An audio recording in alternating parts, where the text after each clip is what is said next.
శివశంకర్ పొత్తుల కోసం కాళ్ళు పట్టుకొని బతిమలాడి ఇవన్నీ చేసిన మీరు ఆంధ్రప్రదేశ్ ప్రయోజనాల కోసం అదే హోదా కోసం ఉక్కు ఫ్యాక్టరీ కోసం ఎందుకు చేయలేకపోయారు అనేది ఒకటి. పాయింట్ నెంబర్ 2, ఢిల్లీలో ఆత్మగౌరవాన్ని తాకట్టు పెట్టారు. ఈ రెండింటికి ఆన్సర్ కావాలి. ఇప్పుడు ఆయన విభజన హామీల సాధనా సమితి, ఆయన పొలిటికల్ పార్టీ కాదు. సో విభజన సాధనా సమితి కన్వీనర్ ఆయన పోరాటాలు ఆయన చేస్తారు. ఆయన అంటే నాకు గౌరవమే. కానీ ఎవరితో పొత్తులు పెట్టుకుంటే మీకు వచ్చే నొప్పి ఏంటి? ప్రతి రాజకీయ పార్టీకి వ్యూహాలు ఉంటాయి. పొలిటికల్ పవర్ ఇస్ మాస్టర్కి నేను అనలేదన్నా, పొలిటికల్ పవర్ ఇస్ మాస్టర్కి మా హక్కుల కోసం తాకట్టు పెట్టేశారు. ఈ పెద్ద డైలాగులు ఎందుకు? ఈ పెద్ద డైలాగులు ఎందుకు? నేను మీ కళ్యాణ్ గారు నాతో మాట్లాడినప్పుడు ఏ డైలాగులు మాట్లాడారో అదే చెప్తాను. మీ మాస్టర్ కళ్యాణ్ గారు మాట్లాడిన డైలాగులు చెప్తున్నా, నా సొంత డైలాగులు కాదు. మీరు కావాలంటే మీ నాయకుడు మెప్పించడానికి డైలాగ్ డెలివరీ కాదు, కళ్యాణ్ గారిని అవమానించొద్దు. తెలుగు జాతి ఆత్మగౌరవం కోసం ఎవరిని మెప్పించడానికి మీరు ఈ డైలాగ్ డెలివరీ వాడుతున్నారు?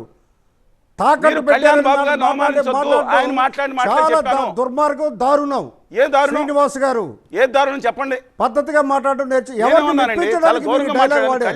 కళ్యాణ్ బాబు గారు మాట్లాడాను. ఇంటెన్షన్ ఏమిటి? ప్రజలు ప్రపంచం మొత్తం మీద ఎవరు చూస్తున్నారు? చూడమండి. మీరు చేసిన 5 సంవత్సరాలు ఈ ప్రభుత్వం ఎందుకు అడగలేదు? మీరు నేను భయంకరంగా అడిగాను. మీకు కావాలని కలదోడు పంపిస్తాను, చూసుకోండి. నిన్న 5 సంవత్సరాలు ప్రాణాలు పనిచేసాం. 26 జిల్లాల్లో పవన్ కళ్యాణ్ గారు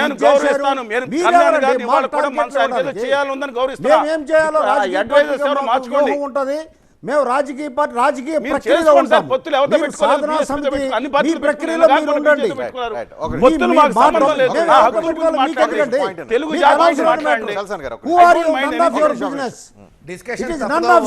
రజనీకాంత్ గారు ఎవరితో పొత్తు పెట్టుకోవాలి?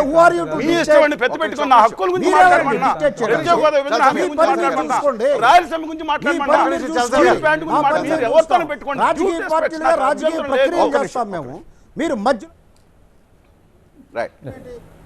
మీ పని మీరు చేయండి. చేతగాక మీరు ఎవరి మీద బాణాలు వేసి ఎవరి మీద బట్ట కాల్చి మీద ఇసరడం ఇది మంచి పద్ధతి కాదు. మీకు తగదు. ఏం తప్పు చేశామండి? మిమ్మల్ని గౌరవిస్తున్నాను. మిమ్మల్ని కన్నా కళ్యాణ్ బాబు గారు అంటే గౌరవం ఉందని చెప్పాను. ఆయన న్యాయం చేయాలని ప్రజలకి నమ్మకం ఉందని భావిస్తున్నాను అన్నాను. ఇవాళకే నేను అనుకున్నాను చాలా కాస్ట్లీ డైలాగులు వాడారు. ఢిల్లీలో తాకట్టు పెట్టేశారు. ఆంధ్ర సమస్యల గురించి పేటెంట్ రైటా? నేను కళ్యాణ్ బాబు కన్వీనర్ గా మీరు ఒక్కలే పేటెంట్ ఆంధ్రప్రదేశ్ పౌరులం కదా? మాకు హక్కు లేదా? మాకు భావం లేదా? మీకు ఒక్కరిగా ఊడిపడిందా? నాకేం కాదు. భాష మీద అదుపు ఉండాలి. నేను మాట్లాడడం కాదు. మీరు క్షేత్రస్థాయిలో ఏం చేస్తున్నారో నాకు తెలుసు. మాట్లాడలేదు. ఈ ప్రభుత్వాన్ని ఎందుకు నిలదీయలేదు? ఈ రోజు చూసుకోండి.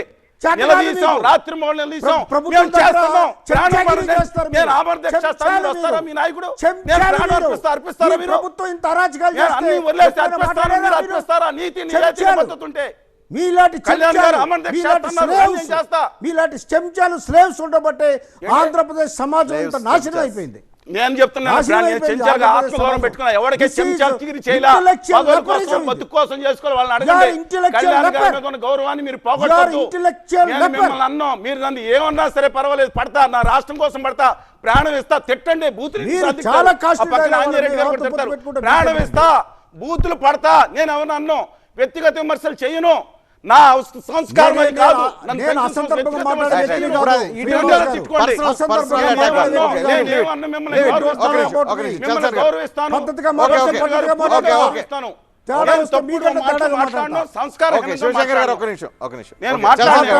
తప్పుడు మాట్లాడారు. ఎవరిని మాట్లాడారు? మాట్లాడారు.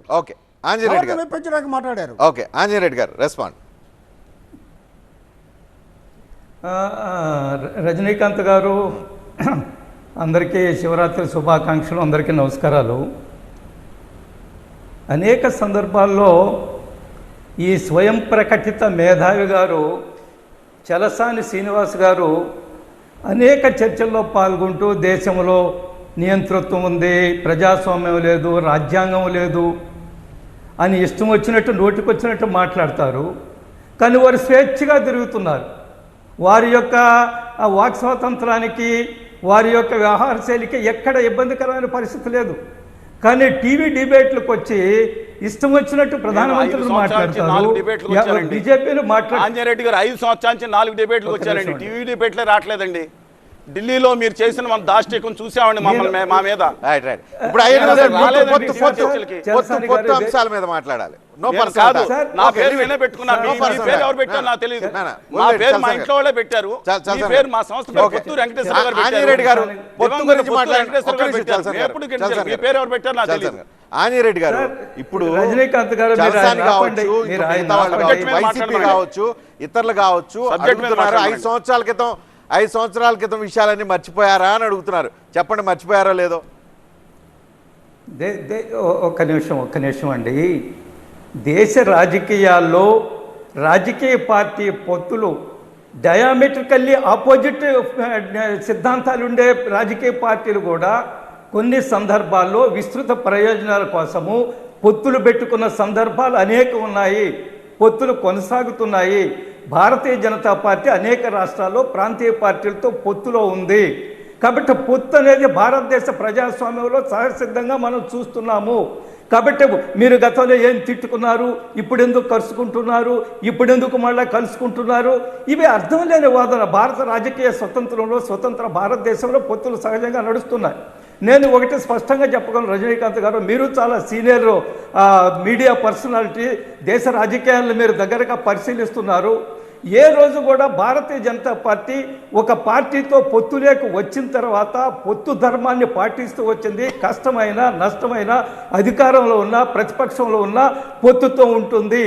భారతీయ జనతా పార్టీ ఎప్పుడూ సొంతంగా పొత్తులో నుంచి బయటికి రాలేదు. మీరు దేశంలో ఎక్కడైనా చూడండి, అది బీహార్ కానివ్వండి, లేదా మహారాష్ట్ర కానివ్వండి, లేదా ఆంధ్రప్రదేశ్లో తెలుగుదేశంతో పెట్టుకున్న పొత్తుల సందర్భం కానివ్వండి, లేదా ఒరిస్సాలో కూడా బీజేడీతో మేము బీజేడీ బయటికి వెళ్ళిపోయింది.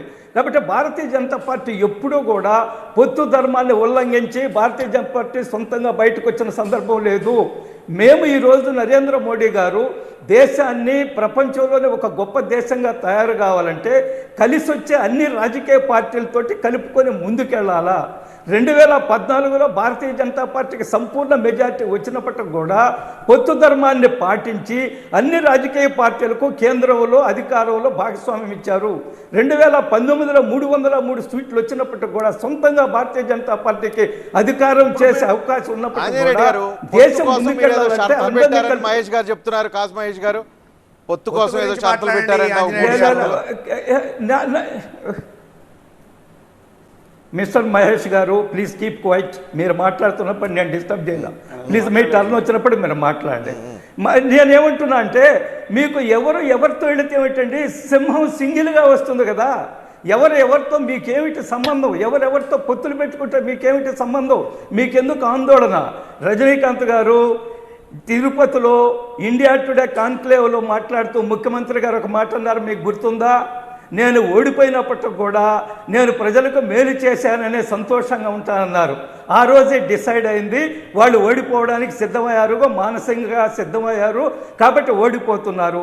ఈరోజు ఏ కాన్ఫిడెన్స్తో మాట్లాడినా దట్ ఈస్ ఫేక్ కాన్ఫిడెన్స్. అది మేకపోతే గాంభీర్యం తప్ప ఇంకొకటి కాదు. చాలా ఆందోళన ఉంది అధికార పార్టీ వైసీపీ ముఖ్యమంత్రి జగన్మోహన్ రెడ్డి గారి కుటుంబంలో గొడవలు,